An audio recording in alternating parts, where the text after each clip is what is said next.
Setelah saya membuka laman sistem klarifikasi, terdapat banyak sekali jenis kelas merek. Saya ingin mendaftarkan merek UMKM saya. Apakah kelas merek tersebut juga harus saya cantumkan?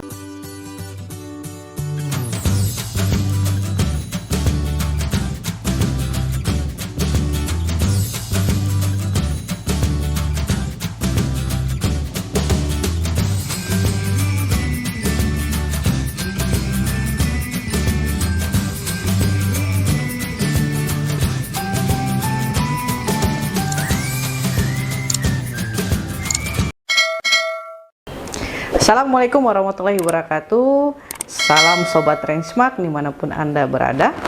Ketemu lagi dengan kami, kantor konsultan Haki Rensmart, berpusat di Jakarta dan memiliki kantor cabang di Kota Padang. Baik, kali ini kita akan membahas tentang pertanyaan yang masuk ke YouTube channel Rensmart Co ID ya, dari para Sobat Rensmart ya. Kita bacakan ya pertanyaannya seperti ini ya. Dari Sen Mareta ya. Halo Kak, maaf saya izin bertanya. Setelah saya membuka laman sistem klarifikasi, terdapat banyak sekali jenis kelas merek. Yang saya ingin tanyakan adalah, saya ingin mendaftarkan merek UMKM saya, tetapi saya menjual berbagai macam minuman, makanan ringan dan makanan berat. Yang jadi pertanyaannya adalah, apakah semua jenis produk yang saya jual harus sesuai secara detail menyebutkan jenis kelas merek tersebut? Jika iya, pada kelas merek nomor 43 menyebutkan layanan kedai yang menyediakan makanan dan minuman. Apakah kelas merek tersebut juga harus saya cantumkan? Sementara pada kelas merek 29, 30, 25, serta 35 sudah ada keterangan makanan dan minuman yang saya jual. Terima kasih. Ya, baik. Ini pertanyaannya bagus sekali ya. Jadi terkait pendaftaran merek itu yang harus diperhatikan adalah pertama, jenis barang atau jasa yang mau kita mintakan perlindungan terhadap merek yang kita lekatkan pada barang atau jasa tersebut. Kenapa? Karena kaitannya nanti dengan penetapan kelas barang atau jasa. Ya, jadi merek harus didaftarkan berdasarkan kelas barang atau jasanya. Dari mana kita tahu kelas barang atau jasanya? Dari jenis barang atau jasa yang akan kita letakkan pada merek tersebut. Nah, di mana bisa kita mengetahuinya? Kita bisa cek di laman skm.dgip.go.id ya. SKM itu sistem klasifikasi merek ya. Ada 45 kelas ya, 45 kelas. Dan itu berlaku secara internasional ya. Jadi setiap pemohon merek dalam negeri maupun dari luar negeri masuk ke Indonesia, atau kita pun mendaftarkan merek kita di luar negeri, itu acuannya adalah 45 kelas tadi begitu ya.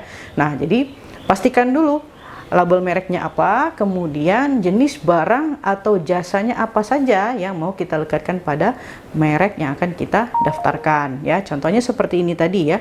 Ada barang makanan, minuman begitu ya. Kemudian ada jasa ya, layanan kedai yang menyediakan makanan dan minuman. Nah, ini termasuk dalam kelas-kelas yang berbeda gitu ya. Jadi ada kelas barang dan kelas jasa. Nah, itu harus disebutkan ya, harus disebutkan secara detail sesuai dengan list jenis barang atau jasa yang ada di sistem klasifikasi kelas barang atau jasa tadi ya. Contohnya misalnya sudah memilih di kelas 29.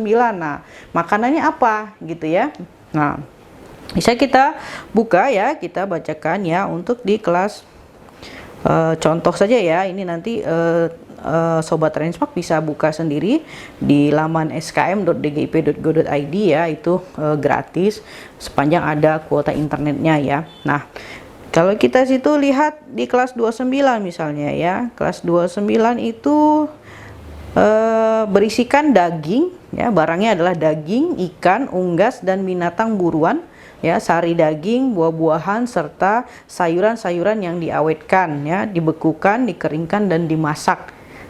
Kemudian ada jelly, sele, saus buah-buahan, telur, susu dan produk susu, minyak dan lemak yang dapat dimakan. Nah, contohnya apa yang di kelas 29 ya. Contohnya adalah seperti bakso ya, tahu bakso ya, kemudian bakso daging sapi, bakso ikan. Nah, jadi masing-masing kelas itu banyak sekali uraian jenis barangnya. Nah, itu tinggal kita pilih.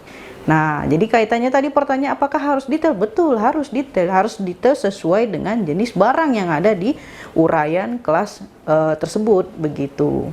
Jadi tidak bisa disebutkan secara umum, abstrak. Misalnya seperti tadi makanan, ya makanan ringan, makanan berat. Nah, itu tidak ada di listnya. Harus disesuaikan dengan jenis barangnya apa. Misalnya saya barangnya produknya adalah bakso. Nah ya, kemudian saya lekatkan merek saya misalnya Rensmark.